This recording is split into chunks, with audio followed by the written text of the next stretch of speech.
பொது சிவில் சட்டம் ஆரோக்கியமான சட்டம் என்பதை திமுக புரிந்து கொள்ள வேண்டும் என பாஜக தமிழக ஒருங்கிணைப்பாளர் தமிழிசை சவுந்தரராஜன் தெரிவித்துள்ளார்.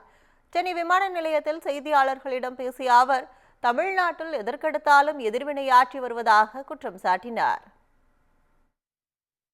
பொதுநலவாதிகள் இவர்கள் எல்லாம் ஒரே நாடு ஒரே தேர்தல் மக்களுக்கு எவ்வளவு பலன் தரும், மக்களுக்கு எவ்வளவு பலனுடையதாக இருக்கிறது என்பதை தெளிவாக எடுத்துச் சொல்வதற்கு பல கூட்டங்கள் நடத்த போகிறோம், கருத்தரங்கங்கள் நடத்த போகிறோம், ஓரங்க நாடகங்கள் நடத்த போகிறோம். மக்களுக்கு உண்மை தெரிய வேண்டும் என்பதற்காகத்தான் திராவிட முன்னேற்ற கழகம் போன்ற கட்சிகள் எதிர்வினை ஆற்றிக் கொண்டிருக்கிறார்கள். இல்லை, மக்களுக்கு பொருளாதாரத்திலும் மக்களுக்கு வாழ்வாதாரத்திலும் இந்த ஒரே நாடு ஒரே தேர்தல் மிக பயனுள்ளதாக இருக்கும் என்பதை வலிமையாக பதிவு செய்ய இருக்கிறோம். இல்லை, பொது சிவில் சட்டம் என்பது ஒரு ஆரோக்கியமான என்பதை ஒவ்வொரு மாநிலங்களாக உணர ஆரம்பித்திருக்கிறார்கள். ஆனால் தமிழ்நாட்டில் தான் எதற்கெடுத்தாலும் சட்டமன்றத்தில் ஒரு எதிர்வினை ஆற்றிக் கொண்டிருக்கிறார்களே தவிர எல்லாவற்றிலும் எல்லா திட்டங்களிலும் உள்ள உண்மைத்தன்மையை புரிந்து கொள்ள வேண்டும் என்பது எனது கருத்து.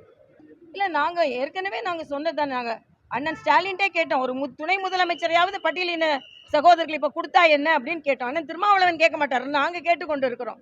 அதனால ஆட்சியில் பங்கு கேட்கலாம். அதனால எல்லாருக்கும் ஒரு சம உரிமை, சமூக நீதி பாதுகாக்கப்பட வேண்டும் என்பதுதான் நமக்கு. இல்லை, 26 இல்லை, அதுக்கு இன்னும் கால அவகாசம் இருக்கிறதா? தடக்கு படக்கெல்லாம் செய்யல, அதற்கான வழிமுறைகளை நெறிமுறைகளை வகுத்து தான் செய்ய போகிறார்கள்.